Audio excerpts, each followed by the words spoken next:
రాజధాని ప్రాంతం అని, విజయవాడ క్యాపిటల్ అని రకరకాలుగా డబ్బాలు కొట్టుకునే కార్యక్రమం జరుగుతూ ఉన్నప్పుడు సాక్షాత్తు అదే రాజధానిలోనే సర్పంచ్ వాళ్ళకు నచ్చినట్టుగా ఉండకపోతే ఆ సర్పంచ్ కారును ఏకంగా తగలబెట్టే పరిస్థితిలోకి, భయపెట్టించే పరిస్థితిలోకి తీసుకొని పోవడం, సర్పంచ్ కార్యాలయాన్నే మూసేయడం ఎంత మటుకు ధర్మం ఇదని అడుగుతా ఉన్నా. ప్రజాస్వామ్యంలో ఉన్నాం.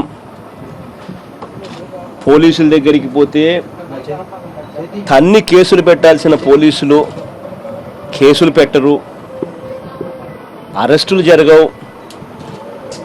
దారుణంగా సర్పంచ్ను భయపడిచ్చేది విషయంగా అర్ధరాత్రి పూట వచ్చి దుండగుళ్ళు అదే పనిగా వచ్చి కారునే ఏకంగా తగలబెట్టి ఫియర్ సైకోసిస్ క్రియేట్ చేసే కార్యక్రమంలో భాగంగా సర్పంచ్ కార్యాలయాన్నే పట్టపగలే మూసే పరిస్థితిలోకి పోతా ఉంటే ఎంత మటుకు ధర్మం ఇదని అడుగుతా ఉన్నా. సర్పంచ్ ఎలక్షన్స్ అన్నవేవి కూడా బీఫాముల ప్రకారం జరగవు. సర్పంచ్ ఎలక్షన్స్ అన్నది ఏది కూడా బీఫాముల ప్రకారం జరగవు. సర్పంచ్ ఎలక్షన్కు మద్దతు ఇచ్చే వాళ్ళు అందరూ మద్దతు ఇస్తారు. ఇదే సర్పంచ్కు లోగడ కూడా ఒక తెలుగుదేశం పార్టీ ఒకటే మద్దతు ఇస్తేనే గెలిచినాము అనేది కూడా అవాస్తవమే. గ్రామంలో ఉన్న కమ్యూనిస్టులు మద్దతు ఇచ్చారు, గ్రామంలో ఉన్న అప్పట్లో ఉన్న కాంగ్రెస్ పార్టీలు మద్దతు ఇచ్చాయి. అప్పట్లోపల అందరూ మద్దతులు ఇస్తేనే సర్పంచ్ అయ్యాడు. సర్పంచ్ అనే వ్యక్తికి నాకు అర్థం కావడం లేదు. వీళ్ళకి నచ్చిన ప్రకారమే జరగాల, వీళ్ళకి నచ్చిన ప్రకారమే చెయ్యాలి, వీళ్ళకి నచ్చని ప్రకారం ఎవరు కూడా అబ్జెక్షన్స్ ఏదైనా చెప్తే వెంటనే భయపడిచ్చే కార్యక్రమంలో భాగంగా కారు తగలబెట్టించడము, ఇళ్ళ మీద దాడి చేయడము, బెదిరింపు కాల్స్ ఇవ్వడము, చివరికి పంచాయతీ కార్యాలయం సర్పంచ్ ఆఫీస్, అది పంచాయతీ కార్యాలయం, దాన్ని కూడా మూసేసి, అంటే దాన్ని కూడా మూసేసి తాళాలు వేస్తున్నారు అని అంటే దాని అర్థం ఏంది? మళ్ళీ పోయి సర్పంచ్ కన్నా పోయి తాళం బలవంతంగా తెరిచే కార్యక్రమం నా ఆఫీసులోకి నేను పోయి నా తాళం నేను తెరుచుకోవాలి అని అంటే గొడవ పడాల్సిన పరిస్థితిలోకి పోతా ఉంది వ్యవస్థ అని అంటే, పోలీసులు కూడా దాన్ని మద్దతిస్తున్నారు అని అంటే నిజంగా రాజధాని ప్రాంతంలో మనం ఉన్నామా? పట్టపగలు రాజధాని ప్రాంతంలో ఇది మేజర్ పంచాయతీ, 10,000 మంది ఓట్లు ఉన్న మేజర్ పంచాయతీది. ఇటువంటి మేజర్ పంచాయతీలో పట్టపగలు బీసీలకు అన్యాయం జరుగుతూ ఉంటే ఏ రకంగా ఈ ప్రభుత్వం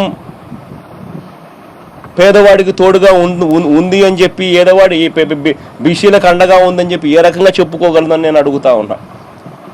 బీసీలకు మేలు చేయడము అని అంటే 4 కత్తెరలు ఇవ్వడము, 4 ఇస్త్రీ పెట్టెలు ఇవ్వడము కాదు. నిజంగా బీసీలకు మేలు చేసిన వ్యక్తి ఎవరైనా ఉన్నారు అని అంటే నాన్నగారు అని చెప్పడానికి కూడా గర్వపడతా ఉన్నాం. కారణం ఏంటంటే ఆయన టైంలోనే గతంలో చంద్రబాబు నాయుడు కత్తెరలు ఇచ్చి ఇస్త్రీ పెట్టెలు ఇచ్చి బీసీలకు మేలు చేశామని చెప్పేవాడు, అంతే అయిపోయింది అని. కానీ నిజంగా పేదరికం పోవాలి అని అంటే ఆ పిల్లలు చదువుకోవాలి, చదువుకునే దానికి అప్పుల పాలు కాకుండా ఆ పిల్లలు చదివినప్పుడే పేదరికం పోతుంది అని మొట్టమొదటిసారిగా ఆ పేదవాడి పిల్లలను ఇంజనీర్లను డాక్టర్లను చదివించి గొప్ప కార్యక్రమం చేసిన వ్యక్తి ఆ నాయకుడు చంద్రబాబు నాయుడు గారు. వచ్చారు, మళ్ళీ కథ మొదటికే ఏడాపేడా ఫీజులు పెంచేస్తున్నారు.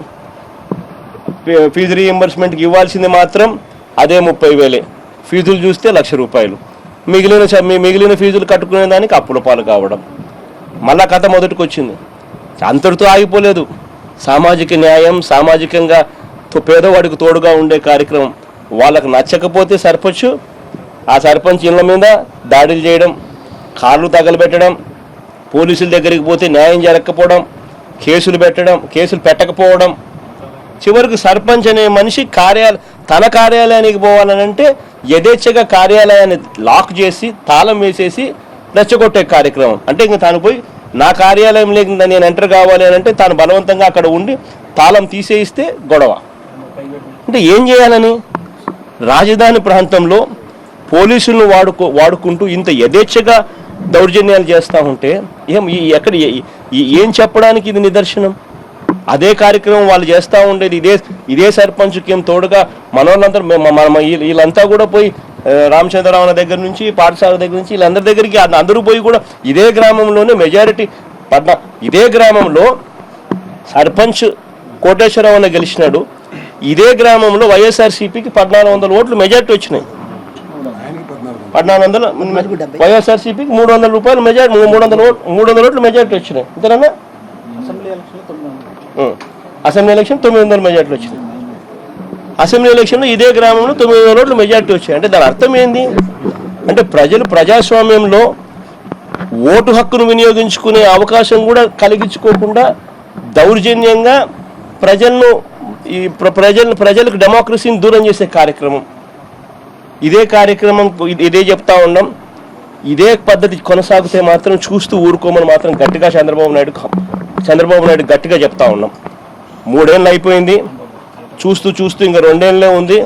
చూస్తూ ఆ 2 ఏళ్ల పాలన కూడా పక్కకి వెళ్ళిపోతుంది. దాని తర్వాత వచ్చేది చంద్రబాబు నాయుడు గారి పాలన ఎల్లకాలం ఉండదు. దాని తర్వాత వచ్చేది మన ప్రభుత్వం వస్తుంది, ప్రజల ప్రభుత్వం వస్తుంది, పేదవాడి ప్రభుత్వం వస్తుంది.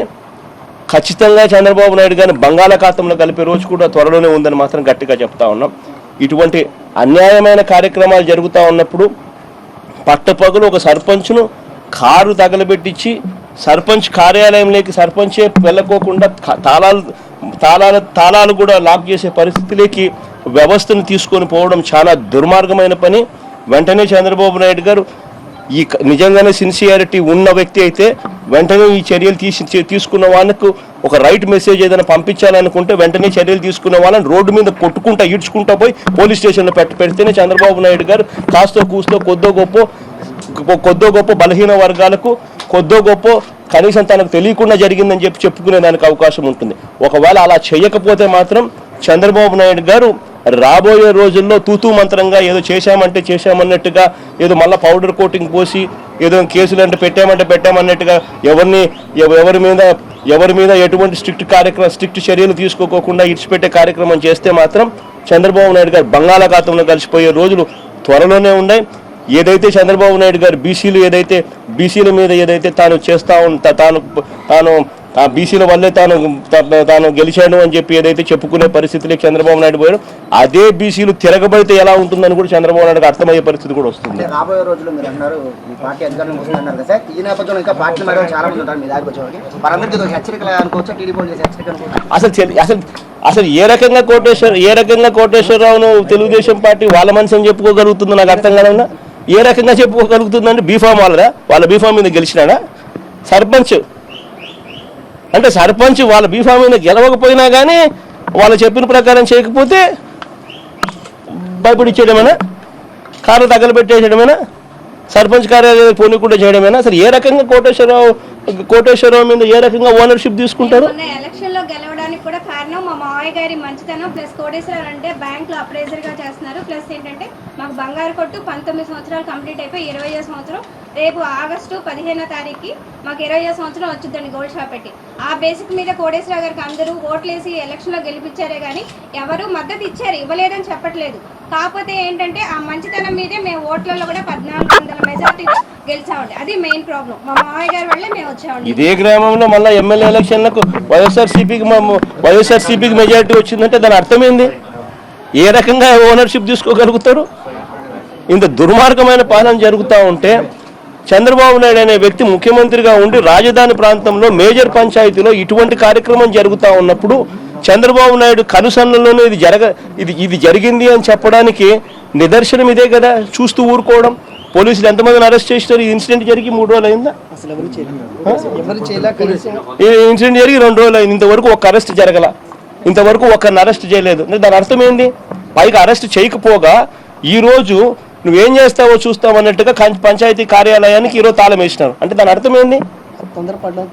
అంటే దాని అర్థం ఏంది?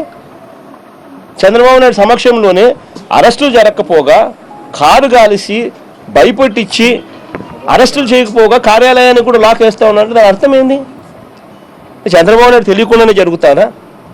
2 రోజులు అయింది జరిగి అరెస్టులు చేయలే, పైగా ఈరోజు తాళాలు వేస్తున్నారు. దాని అర్థం ఏంది? చంద్రబాబు నాయుడు సిగ్గుతో తలంచుకోవాలి నిజంగా చెప్పాలంటే. సార్ ఇప్పటికే 45 రోజులు అయిపోయింది. నోట్ల విషయంలో జనాలు చాలా ఇబ్బంది పడుతున్నారు. చంద్రబాబు నాయుడు కూడా ఆర్బీఐ దగ్గరికి వెళ్ళినా సరే రూపాయి కూడా వెనక్కి దాని పరిస్థితి ఏంటి సార్ పరిస్థితి? జనాలు చాలా ఇబ్బంది పడుతున్నారు, వృద్ధులు కూడా చనిపోతున్నారు, చాలా పరిస్థితి దారుణంగా ఉంది. ముందే డీటెయిల్డ్గా చెప్పిన ఎట్లయిపోయిందనంటే డిమానిటైజేషన్ అన్నది బ్లాక్ మనీకి వ్యతిరేకంగా పోరాటం కాదు. డిమానిటైజేషన్ అనేది ప్రజలతో ట్యాక్స్లు ఎలా కట్టించాలి, ట్యాక్స్ బ్రాకెట్ను ఎలా పెంచుకోవాలి అన్న దృక్పథంతో జరుగుతూ ఉంది అని తప్ప డిమానిటైజేషన్ బ్లాక్ మనీ వెలికితీతకు సంబంధించిన కాదు. బ్లాక్ మనీయే వెలికితీతకి తీసే కార్యక్రమమే అయితే 14.5 లక్షల కోట్లలో ఇప్పటికే 13 లక్షల కోట్లు, ఇప్పటికే 13 లక్షల చిల్లర కోట్లు ఆల్రెడీ వచ్చేసింది. ఆ 31వ తారీఖు లోపల చివరికి ఆ 14.5 లక్షల కోట్లు వీళ్ళు చెప్తామనేది పూర్తిగా వచ్చేస్తుంది. సో అప్పుడు దాని అర్థం బ్లాక్ మనీ ఎక్కడుందని. అసలు 96% ఆఫ్ ది 96% ఆఫ్ ది దేశంలో ఎకానమీ దాదాపుగా 90% ఆఫ్ దేశం economy is cash economy. Agriculture వ్యవసాయం చేసే వాళ్ళ మీద ట్యాక్సులు ఉండవు, 2.5 లక్షల దాకా ట్యాక్సులు ఉండవు. వాళ్ళంతా క్యాష్ ఎకానమీ బతికితే వాళ్ళందరికీ అది బ్లాక్ మనీ కాదు అని చెప్పి ఇప్పుడు తెలిసిపోయింది కదా. పైగా చంద్రబాబు నాయుడు లాంటి వాళ్ళు, చంద్రబాబు నాయుడు వంటి వాళ్ళు చక్కగా చక్క పెట్టుకున్నారు.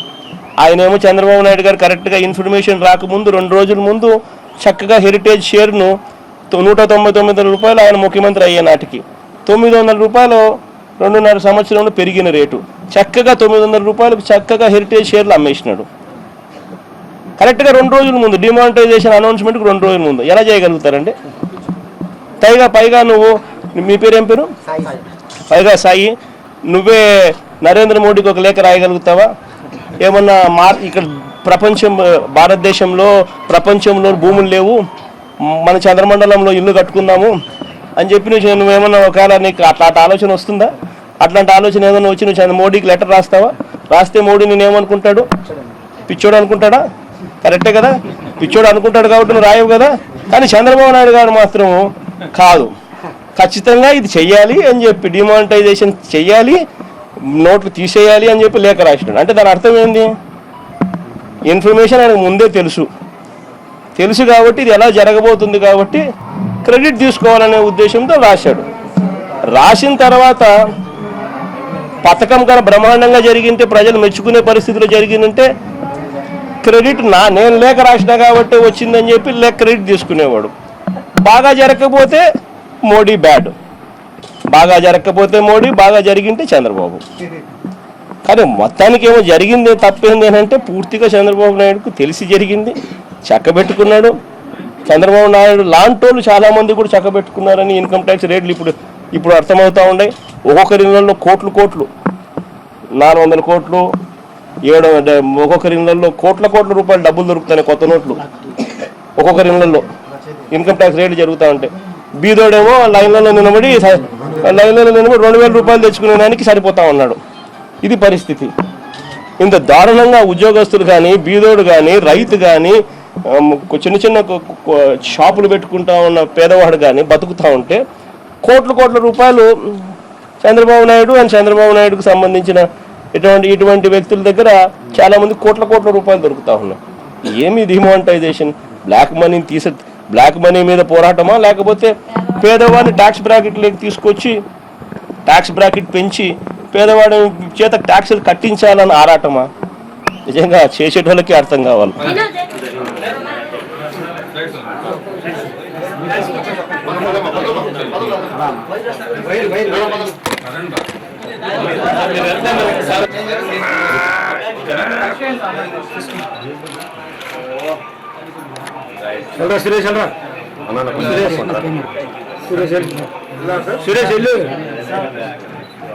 సురేష్